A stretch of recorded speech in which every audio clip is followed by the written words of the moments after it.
God, how long has it been since we've waited for our boy to be back? And yeah, I've missed him so much. Let's just talk about one of probably the most desired character to come back for a while. Like, say that Tabata's been sitting on this character and we knew eventually he would make a comeback at some point. Either mentioning last week, it's like, hey, can we have, good boy back because, we love Leo and everything, but we need to remind people why we fell in love with the Crimson Lions in the first place. And let's just dive into, our boy's back. Fagolion. Let's talk about him because I kind of marked out a little bit when I read the chapter when I saw that panel when he arrived. I'm like, ah! I kind of went, yo, he's finally back, and I'm like, I'm excited, over the moon, just straight up. Let's just jump into it because a lot to be said with Fagolion.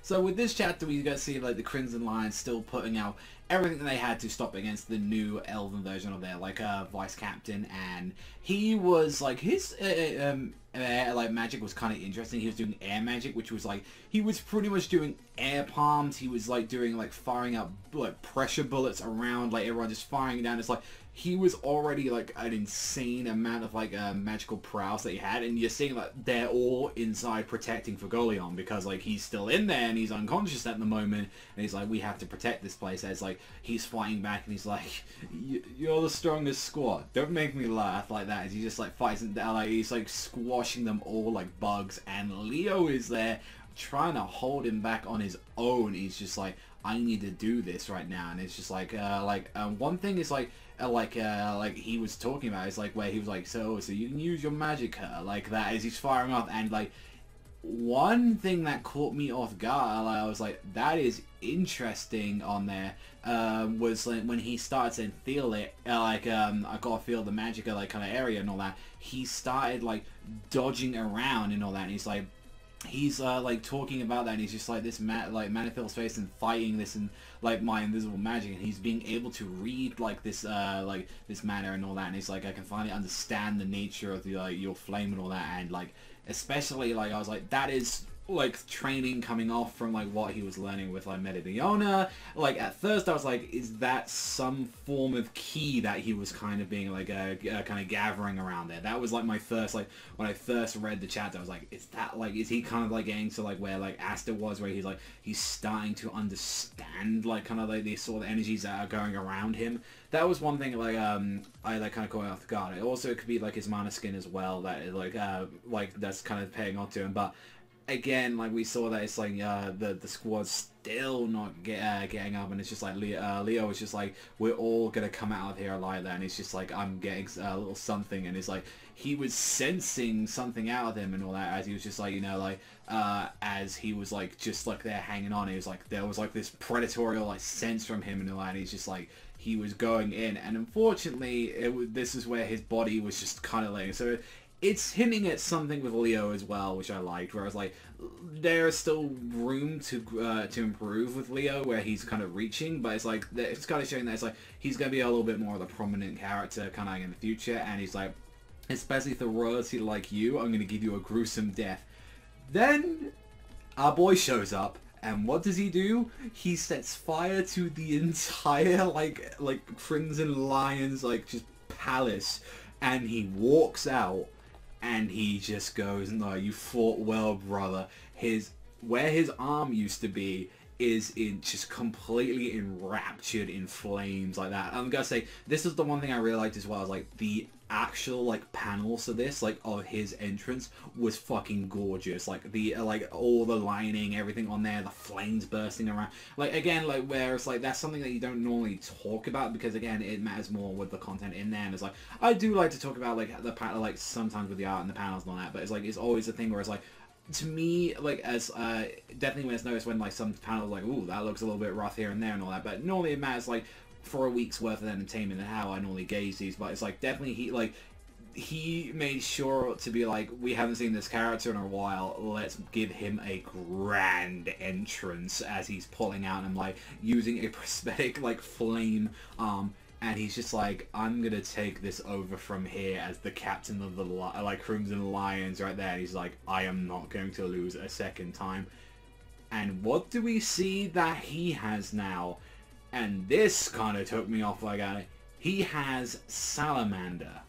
So that was something that was like, whoa, what the fuck? How the hell did he get like a spirit like magic on there? Like how the hell, like what the hell did he do? And the biggest question is right now, is this the same Salamander that Fana had? Is this the same sort of thing that we're talking about, like when Fana gave like kind of like she sort of retired, like, because there's two things. This is a completely different spot. Like what we know so far about spirit magic is that with at least specifically with Yuno's one, like, and like with what we've seen of Fana, is that they're very special for the most part, and they're very rare. These are things that like only a few select people ever get in their lifetime. And the fact is, the matter is, like, with spirits, like, is it just a type, whereas like you could be a fire magic person and you're normally most of the time designated to get something like Salamander? Is this the same type of one?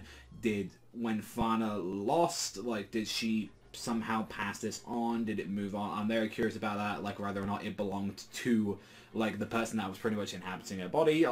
There was a few things to kind of go and say with that chapter, because that makes me curious about how exactly he got that power, and especially as well, he's got a flame prosthetic arm right now, and I'm like, okay, pretty strong entrance right there with a fucking drake. It's just on your arm, not a full-fledged dragon, but it's a full-fledged drake on his arm, and it's pretty fucking big.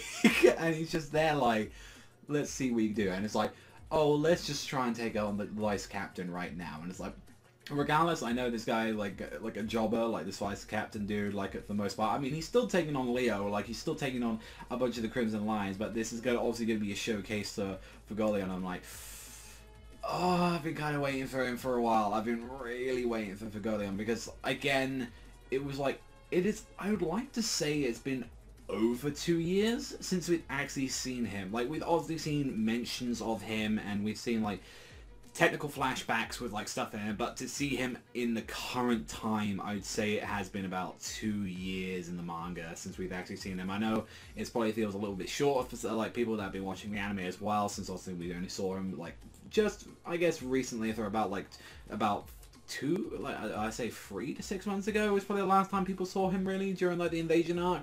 But yeah, no, I'm very happy to see him. I liked him a lot. He taught like Asta and the rest of them the lesson, and it'd be definitely nice to see him again, see what their reaction is to see him again, because now it's gonna be a weird scenario. I'll say is that like now that with Fagolion, and now it's Melodiona is the one that's unconscious. Are we just going to be trading off where it's like, okay, Fagolion's down, now Melodiona is the one who's like in an unconscious state? Like, I hope it's not that case, because I'd like to see how like she reacts to seeing her brother up, and he's clearly got this new power right now. So definitely, like, we're going to be having a little tree setting up with like who's the best out of the trio of siblings right now, because I still love Melodiona, and like she definitely had a strong introduction. Fagolion left a good example as well, and Leo is definitely, there's still room in improvement for him, but I definitely like the plucky little Leo too.